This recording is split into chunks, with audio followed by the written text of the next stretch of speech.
Grândola Vila Morena, terra da fraternidade, o povo é quem mais ordena dentro de ti a cidade. Bueno, hoy toca hablar del siglo XX y me gustaría saber de qué manera la élite ha conseguido mantener su irracional sistema de robo masivo a la humanidad. A comienzos del siglo XX, todos envidiaban a quienes eran capaces de vivir sin trabajar. Por eso, la emergente clase media aceptaba que los ricos vivieran mejor, una prueba más de la estupidez humana. Sin embargo, el declive de Gran Bretaña y el ascenso de competidores invadiendo el mundo con sus productos condujeron a una guerra tras otra por colocar la producción.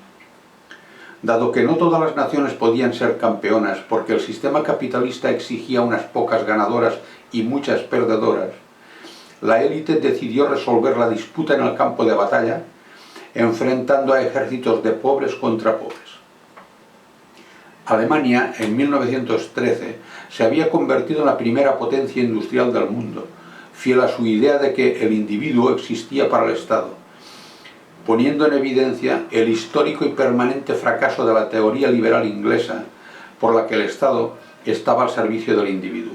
¿En qué momento emergen los Estados Unidos como líderes de la economía mundial?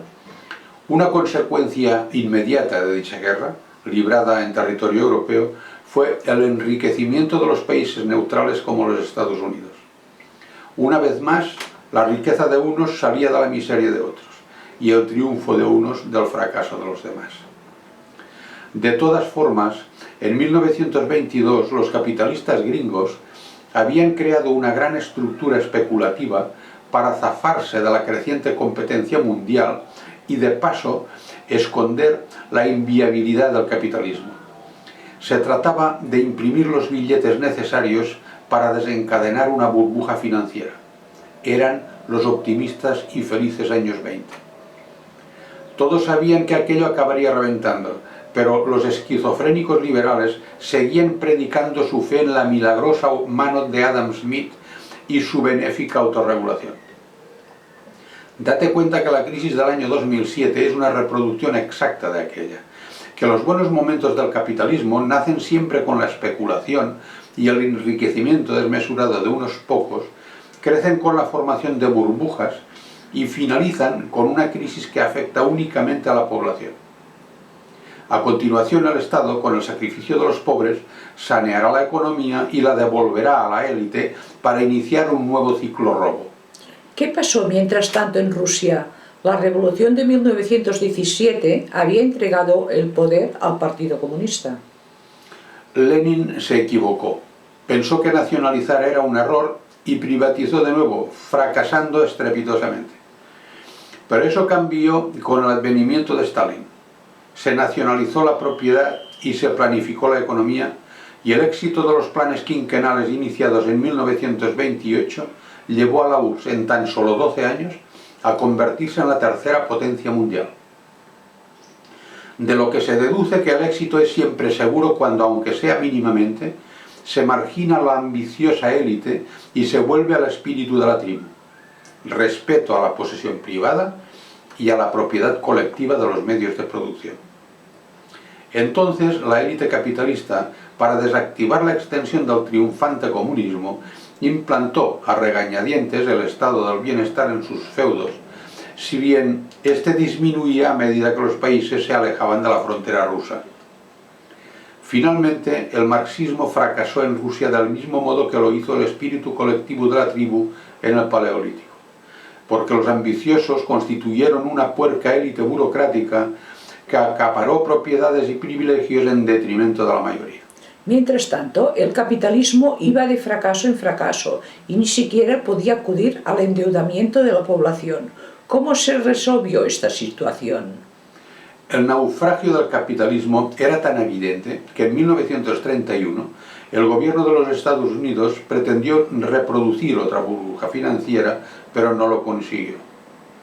Entonces, junto con la Gran Bretaña, se pasaron por el culo sus sagrados principios liberales, renegaron de Adam Smith, Calvino, Lutero y toda la plétora de hijos de perra que predicaban el individualismo y la libertad de mercado, y abandonaron el librecambismo, provocando la Gran Depresión y arrastrando a los demás países. Y ahí estaba John Maynard Keynes, entretenido en reciclar una idea que encontró rebuscando en la basura. Se trataba de salvar al capitalismo apoyándose en la intervención del Estado porque, decía, no se puede esperar el remedio de la mano invisible de Adam Smith. Nada nuevo, por tanto, porque proponía las políticas económicas ya practicadas con éxito en Alemania, en Rusia y en tiempos de guerra. Por aquel tiempo Suecia puso en práctica la vía intermedia con un éxito que ha sido ejemplo para todo el mundo a pesar de su élite. Hitler hizo algo parecido, imponiendo la autarquía y el corporativismo en Alemania desde el primer momento. Los resultados fueron espectaculares y el pueblo alemán estaba orgulloso y encantado. Otro tanto ocurrió en la Italia fascista de Mussolini, en Japón y en todos aquellos países en los que el Estado planificó la economía. Finalmente, la Segunda Guerra Mundial provocó 40 millones de muertos y la definitiva supeditación de Europa a los Estados Unidos, quienes se apresuraron a crear un nuevo orden mundial basado en su predominio militar y económico e impusieron el fracasado proyecto anglosajón en perjuicio del alemán de éxito probado. Viendo que la producción no podría ser absorbida, los norteamericanos liberalizaron los intercambios internacionales y propusieron un nuevo sistema monetario, el suyo, que les fuera absolutamente favorable. La negativa del bloque soviético a aceptar este abuso-robo planificado trajo la Guerra Fría. Para poner en marcha el nuevo sistema se crearon dos organismos criminales en 1947, el Fondo Monetario Internacional y el Banco Mundial, quienes concedían préstamos a los países para que pudieran seguir comprando los productos norteamericanos y al mismo tiempo les sometían con la deuda. Por eso la época dorada del capitalismo de los años 50 y 60 no fue más que humo, y a principios de los años 70 el aumento de los precios del petróleo acabó con la época dorada del falso crecimiento continuado y del amañado estado del bienestar. Entonces aparecieron dos nuevos engendros capitalistas llamados neoliberalismo y monetarismo. La élite globalizó la economía entregando todo el protagonismo a las finanzas porque, no pudiendo los Estados Unidos y la Gran Bretaña competir con productos, lo harían con dinero desde los centros financieros de Londres y Nueva York. Esa puerca idea la esparcieron Milton Friedman y sus discípulos neoliberales, ofreciéndosela a Reagan, Thatcher y algunos idiotas más, quienes se la tragaron con fruición. Sin embargo, las recetas del monetarismo demostraron inmediatamente su inutilidad y esquivaron el ridículo metiendo a la humanidad en una cadena de burbujas basadas en la especulación y en el dinero fácil. .com, financiera, del ladrillo, de la deuda, creando la peor crisis económica desde la Gran Depresión. ¿Sabes qué es el evacuoturismo? No. Yo tampoco.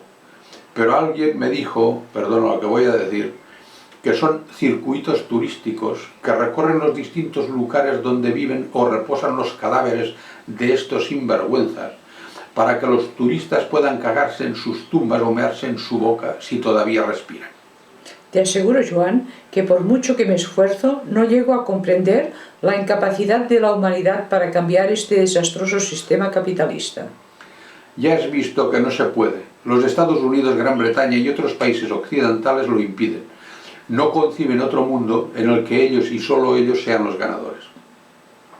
Por eso propongo el levantamiento masivo de la población, para conseguir los tres objetivos básicos que ya conoces: nacionalización de la banca, las empresas estratégicas y los servicios fundamentales, creación de una moneda nacional de uso interno para emplear a toda la población y establecimiento de una democracia absolutamente real y directa. Muchas gracias, Joan. A ti.